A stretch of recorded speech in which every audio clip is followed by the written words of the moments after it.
বিশ্বের সবচেয়ে বসবাস অযোগ্য শহরের তালিকায় তৃতীয় স্থানে রয়েছে রাজধানী ঢাকা। আর এই নগরীর প্রধান সমস্যা যানজট। এই সমস্যা নিরসনে মেট্রো রেল সহ উড়াল সড়কের যুগে এরই মধ্যে প্রবেশ করেছে এই মহানগরী। তবুও যানজট যেন পিছু ছাড়ছে না। ঢাকার যানজট নিরসনে এবং উত্তর পশ্চিমাঞ্চলের সাথে রাজধানীর নিরবিচ্ছিন্ন যোগাযোগ ব্যবস্থা স্থাপন করতে নির্মিত হচ্ছে নতুন একটি এলিভেটেড এক্সপ্রেসওয়ে। চীনের সহায়তায় ঢাকার দ্রুতগতির এই দ্বিতীয় উড়াল সড়কটির দৈর্ঘ্য ২৪ কিলোমিটার, যার র্যাম্পের দৈর্ঘ্য ১০.৮ কিলোমিটার, যা হযরত শাহজালাল আন্তর্জাতিক বিমানবন্দর থেকে শুরু করে আবদুল্লাপুর আশুলিয়া বাইপাইল হয়ে নবীনগর মোড় এবং ইপিজেড হয়ে চন্দ্রা মোড় পর্যন্ত এই এলিভেটেড এক্সপ্রেসওয়েটি নির্মিত হচ্ছে। এই এক্সপ্রেসওয়েটির কাজের বর্তমান কি অগ্রগতি আজ আপনাদের দেখাবো। আশা করি ভিডিওর শেষ পর্যন্ত সাথেই থাকুন। দর্শক, শুরুতেই চলে এসেছি ঢাকা বিমানবন্দরে। এই প্রকল্পটি বিমানবন্দর থেকে শুরু হয়েছে, আর এখানেই ঢাকা এলিভেটেড এক্সপ্রেসওয়ের সাথে আশুলিয়া এলিভেটেড এক্সপ্রেসওয়ের সংযোগ স্থল। এখানে দেখা যাচ্ছে পিলারের উপরে গার্ডারগুলো বসেছে, আর এমআরটি লাইন 1 মানে পাতাল মেট্রো রেলের একটি স্টেশন ঠিক এই জায়গাটাতেই নির্মিত হবে। বাম পাশে বিমানবন্দরের 3rd টার্মিনালটি, আর পাতাল মেট্রো রেল স্টেশনের সাথে তৃতীয় টার্মিনালের একটি সংযোগ থাকবে। ডান পাশটি কাওলা, আর এই জায়গাটিতে কিছু কাজ বাকি রয়েছে। এখান থেকে এক্সপ্রেসওয়েটির বাকি অংশ সামনে চলে যাচ্ছে।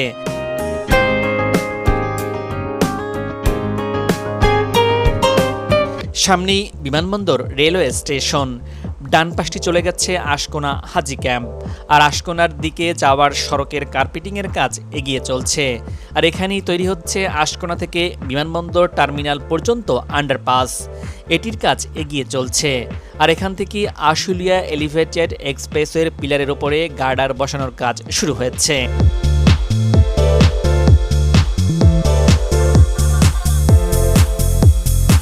এই অংশে রেল লাইনের এক পাশ থেকে উড়াল সড়কটি আর এক পাশে সংযুক্ত হচ্ছে। উত্তরার এখান থেকে সামনে আবদুল্লাপুর পর্যন্ত সব পিলারের উপরে গার্ডার বসেছে। উপরের পুরো অংশ ঢালাইয়ের কাজ হয়েছে, কার্পেটিংয়ের কাজগুলো বাকি রয়েছে। বিমানবন্দর থেকে আবদুল্লাপুর পর্যন্ত এই অংশে উড়াল সড়কটি রেল লাইনের পাশ দিয়ে চলে গেছে। এবার আবদুল্লাপুরের স্থানে চলে এসেছি। এটি টঙ্গীর 10 লেনের সেতু, আর বর্তমানে দেখা যাচ্ছে এই সেতুর উপরে বাস স্ট্যান্ড হয়েছে, যার কারণে এই অংশে যানজট লেগে থাকে। এখানে ফ্লাইওভারের উপরের এই অংশটি দিয়ে এক্সপ্রেসওয়েটি যাবে। এই অংশে পিলারের উপরে গার্ডার বসানোর কাজ বাকি রয়েছে। এখান থেকে ধৌরের মোড় পর্যন্ত এক্সপ্রেসওয়ের মূল অবকাঠামোর কাজগুলো শেষ হয়েছে। আশুলিয়া এলিভেটেড এক্সপ্রেসওয়ে এবং ঢাকা এলিভেটেড এক্সপ্রেসওয়ে দূরত্বকে যেমন নিয়ে আসবে হাতের মুঠোয়, তেমনি উড়াল সড়ক দিয়ে দিনরাত যখন তখন চলতে পারবে যানবাহনগুলো। ঢাকা আশুলিয়া এলিভেটেড এক্সপ্রেসওয়েটি হচ্ছে ভীষণ দৃষ্টিনন্দন। উন্নত প্রযুক্তির ব্যবহার এবং নিরাপত্তার বিশেলে চলছে এর নির্মাণযজ্ঞ। এই উড়াল সড়কটি ঘিরে নতুন স্বপ্ন আর নতুন দিনের সম্ভাবনা উকি দিচ্ছে। এবার সুইস গেট এলাকায় চলে এসেছি। বাম পাশের সড়কটি চলে গেছে উত্তরা 10 নম্বর সেক্টরের দিকে। এখানে ওঠা এবং নামার জন্য 2টি র্যাম্প থাকছে। বাম পাশের এই র্যাম্পটি এখান থেকে উঠে আশুলিয়া বাইপাইল হয়ে ইপিজেডের দিকে যাবে তাদের জন্য, আর ডান পাশের র্যাম্পটি হলো যারা আশুলিয়া ইপিজেড বাইপাইল থেকে এসে সুইস গেট অংশে নেমে উত্তরার দিকে যাবে তাদের জন্য। আবদুল্লাপুর এবং সুইস গেটের মাঝামাঝি ঢাকা এলিভেটেড এক্সপ্রেসওয়েতে যাওয়া এবং আসার জন্য র্যাম্প থাকলে উত্তরার যানবাহনগুলো সরাসরি ঢাকা এলিভেটেড এক্সপ্রেসওয়ের দিকে যাওয়া এবং আসা সুবিধা হতো। এটির কাজ হয়ে গেলে ঢাকা এলিভেটেড এক্সপ্রেসওয়ে থেকে উত্তরাগামী যানবাহনগুলো সামনে কামারপাড়ার স্থানে ওঠানামার র্যাম্প রয়েছে, সেখানে গিয়েই নামতে হবে এবং সেখান থেকে ঢাকা এলিভেটেড এক্সপ্রেসওয়ের দিকে যেতে হবে। এবার কামারপাড়ার স্থানে চলে এসেছি। এখানে থাকছে একটি টোল প্লাজা। এখানে ওঠা এবং নামার জন্য 2টি র্যাম্প থাকছে। এক্সপ্রেসওয়ের যানবাহনগুলো এখান দিয়ে চলাচল করবে। বাম পাশের এই টোল প্লাজাটি ঢাকা এলিভেটেড এক্সপ্রেসওয়ে থেকে আসা যানবাহনগুলো উত্তরা টঙ্গীতে যাওয়ার জন্য এখানেই নামতে হবে। আর ডান পাশের এই টোল প্লাজাটি টঙ্গী উত্তরার যানবাহন এখান থেকে এলিভেটেড এক্সপ্রেসওয়ের দিকে যাওয়ার জন্য। আর যারা ইপিজেড বাইপাইল আশুলিয়া যাবে তারা সোজা চলে যাবে। এখান থেকে ধৌরের মোড় পর্যন্ত উপরের পুরো অংশে কার্পেটিংয়ের কাজগুলো হয়ে গেছে।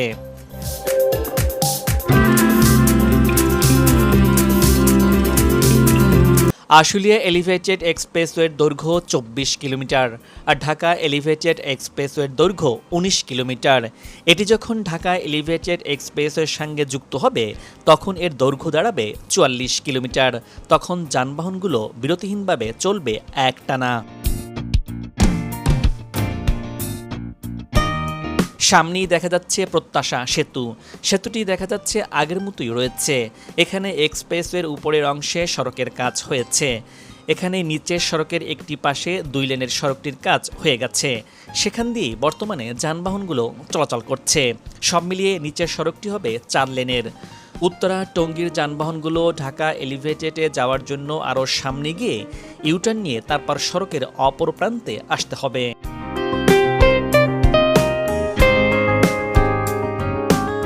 এখানে একটি ইউটার্ন করা হয়েছে। এখানে নিচের সড়কটি 2 লেনের, অপর পাশে আরও 2 লেনের কাজ এগিয়ে চলছে। এবার ধৌরের মোড়ে চলে এসেছি। ডানে বামে দুপাশে ওঠা নামার র্যাম্প থাকছে। বাম পাশটি এখান থেকে আশুলিয়া বাজার ইপিজেডের দিকে যাবার জন্য, আর ডান পাশটি আশুলিয়া বাজার ইপিজেড থেকে আসা যানবাহন সার্ভিস লেন ব্যবহার করে এখানে নামার জন্য। এখান থেকে আশুলিয়া বাজার পর্যন্ত দুপাশে এলিভেটেড সার্ভিস লেনের কাজের পুরো অংশটি হয়ে গেছে। আর মাঝখানের এটি হবে মূল এক্সপ্রেসওয়ে। ধৌরের মোড়ের এখান থেকে বাম পাশটি চলে গেছে মিরপুর বেড়িবাঁধের দিকে। এখানে ওঠা নামার জন্য 2টি র্যাম্প থাকছে। বাম পাশের র্যাম্পটি ইপিজেড আশুলিয়া এসব দিক থেকে আসা যানবাহনগুলো মিরপুর বেড়িবাঁধের দিকে যাওয়ার জন্য। আর ডান পাশের র্যাম্পটি মিরপুর বেড়িবাঁধ থেকে আসা যানবাহন আশুলিয়া বাইপাইল ইপিজেড নবীনগরের দিকে যাওয়ার জন্য। এখানেও দেখা যাচ্ছে র্যাম্পের সড়কের কাজটি হয়ে গেছে। কিছু ফিনিশিংয়ের কাজ হয়ে গেলে ধৌরের মোড় থেকে আশুলিয়া বাজার পর্যন্ত দুপাশের যে এলিভেটেড সার্ভিস লেনটি সেটি যানবাহন চলাচলের জন্য খুলে দেওয়া হবে। আর তারপরই মাঝখানে মূল এক্সপ্রেসওয়ের পিলারের কাজ শুরু হবে।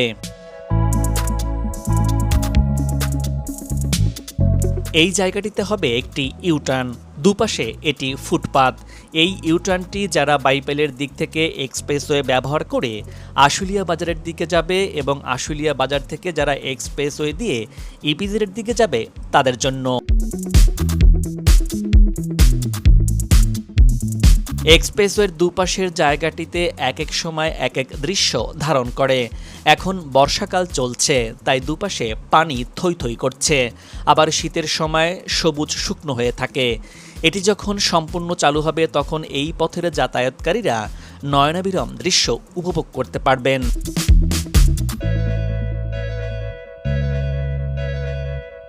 এবার এই দিক থেকে যাওয়ার পথে দেখতে পেলাম এক্সপ্রেসওয়েতে সাইনবোর্ড বসে গেছে। লেখা রয়েছে টোল প্লাজা 500 মিটার আর আশুলিয়া সড়কটি 302। যারা আশুলিয়ার দিকে যাবে তারা বাম পাশে এই লেনটিতে যাবে, আর যারা এক্সপ্রেসওয়ে ব্যবহার করে ইপিজেডের দিকে যাবে তখন ডান পাশের এখান থেকে সামনের টোল প্লাজা ব্যবহার করে যেতে পারবে। এই এক্সপ্রেসওয়ের এটি হচ্ছে সেন্ট্রাল টোল প্লাজা, আর সামনেই আশুলিয়া বাজার।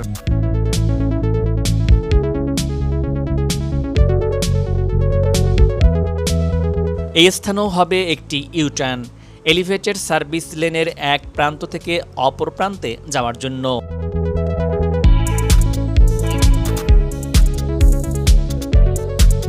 এবার আশুলিয়া বাজারে চলে এসেছি। এখান থেকে বাকি অংশটি সোজা চলে গেছে জিরাবোর দিকে। বাম পাশের এটি হচ্ছে নামার র্যাম্প আর ডান পাশটি ওঠার র্যাম্প। এখান থেকে জিরাবো পর্যন্ত মূল এক্সপ্রেসওয়ের মূল পিলারের ওপরে সব কাজগুলো হয়ে গেছে।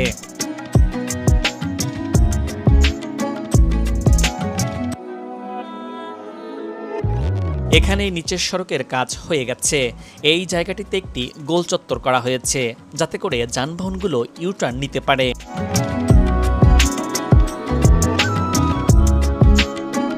এবার জিরাবোর স্থানে চলে এসেছি।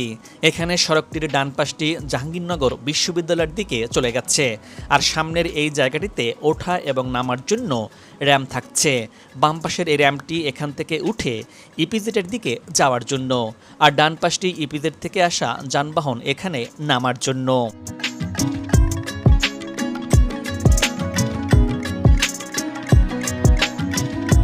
এখান থেকে সামনের দিকটি জামগড়া হয়ে বাইপাইলের দিকে চলে গেছে। সেই পর্যন্ত সব পিলারের কাজগুলো হয়েছে, শুধু পিলারের ওপরের অংশের কাজটি বাকি রয়েছে। এখান থেকে বাইপাইলের দূরত্ব 5.6 কিলোমিটার। এবার বাইপাইলের স্থানে চলে এসেছি। এখানে সড়কের পেছনের দিকটি চলে গেছে নবীনগর, আর ডান পাশটি আশুলিয়া বাজার, আর সোজা গিয়েছে ইপিজেডের দিকে। এক্সপ্রেসওয়েটি এখান থেকে এসে সামনের এই জায়গাটিতে গোল হয়ে ঘুরে এখান থেকে সামনের দিকে গিয়ে যুক্ত হবে, এবং এক্সপ্রেসওয়ের ইপিজেডের এই দিক থেকে আসা যানবাহনগুলো এখান থেকে এসে ডান পাশে চলে যাবে। মাঝখানের যে পিলার দেখা যাচ্ছে এটি পেছনে নবীনগরের দিকে চলে যাবে। এই জায়গাটি একটি যানজটপ্রবণ জায়গা।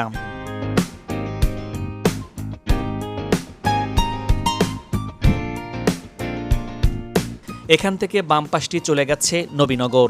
এক্সপ্রেসওয়ের একটি অংশ নবীনগর যাবে, সেটির সাথে সংযুক্ত হবে। নবীনগর যাওয়ার উড়াল সড়কের পিলারের সামনের এই পর্যন্ত হয়েছে, বাকি কাজগুলো হয়তো ভবিষ্যতে করা হবে। বাইপাইল মোড়ের এখান থেকে ডান পাশটি চলে গেছে ইপিজেড।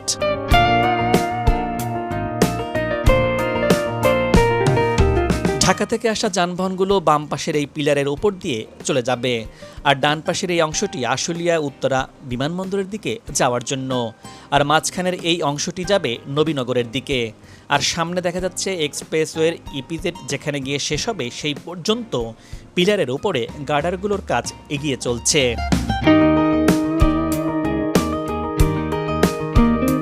এই এক্সপ্রেসওয়েটি সামনের এখানে যে শ্রীপুর বাস স্ট্যান্ড রয়েছে সেখানে গিয়ে শেষ হচ্ছে। ডান পাশের এটি ওঠার র্যাম্প এবং বাম পাশের এটি নামার র্যাম্প, আর মাঝখানেই এই অংশটি ভবিষ্যতে চন্দ্রার দিকে চলে যাবে। জুন 2026 পর্যন্ত এই প্রকল্পের সার্বিক অগ্রগতি হয়েছে 71.50% এবং নির্মাণ কাজের ভৌত অগ্রগতি 65%। ঢাকা আশুলিয়া এলিভেটেড এক্সপ্রেসওয়ে এবং ঢাকা এলিভেটেড এক্সপ্রেসওয়ে নির্মাণ কাজ সম্পূর্ণ হলে সাভার ইপিজেড হয়ে ঢাকা চট্টগ্রাম মহাসড়কের কুতুবখালী পর্যন্ত নিরবিচ্ছিন্ন সিগন্যাল ফ্রি 44 কিলোমিটার নতুন এলিভেটেড রাস্তা তৈরি হবে। এর ফলে দেশের উত্তরাঞ্চল থেকে আগত যানবাহন সমূহ সরাসরি ঢাকা অতিক্রম করে দেশের দক্ষিণাঞ্চলের জেলাসমূহে যাওয়ার সুযোগ লাভ করবে। ঢাকার যানজট অধিকাংশই কমে আসবে। এছাড়া সাভার, আশুলিয়া, টঙ্গী, গাজীপুরের রপ্তানিমুখী শিল্পাঞ্চলে দ্রুত পণ্য পরিবহনের ক্ষেত্রে নতুন দিগন্ত উন্মোচিত হবে। একই সাথে এটি নির্মিত হলে এশিয়ান হাইওয়ে নেটওয়ার্ক এবং প্রায় সকল জাতীয় মহাসড়কের সাথে যুক্ত হবার পাশাপাশি ঢাকার সাথে অন্তত 30টি জেলার সংযোগ স্থাপনকারী আবদুল্লাপুর আশুলিয়া বাইপাইল চন্দ্রা করিডোরে যানজট অনেকাংশে কমে আসবে। সম্ভাব্যতা সমীক্ষা অনুযায়ী এই প্রকল্পের কাজ সম্পূর্ণ হলে দেশের জিডিপি প্রবৃদ্ধির হার 0.217% বৃদ্ধি পাবে। দর্শক, আজ এই পর্যন্তই। আগামীতে আবারও দেখা হবে নতুন কোনো ভিডিও চিত্র নিয়ে। আপনি যদি চ্যানেলটিতে এবং এই পেজটিতে নতুন হয়ে থাকেন তাহলে সাবস্ক্রাইব এবং ফলো দিয়ে সাথেই থাকুন। আপনার সুস্বাস্থ্য কামনায় আজ বিদায় নিচ্ছি।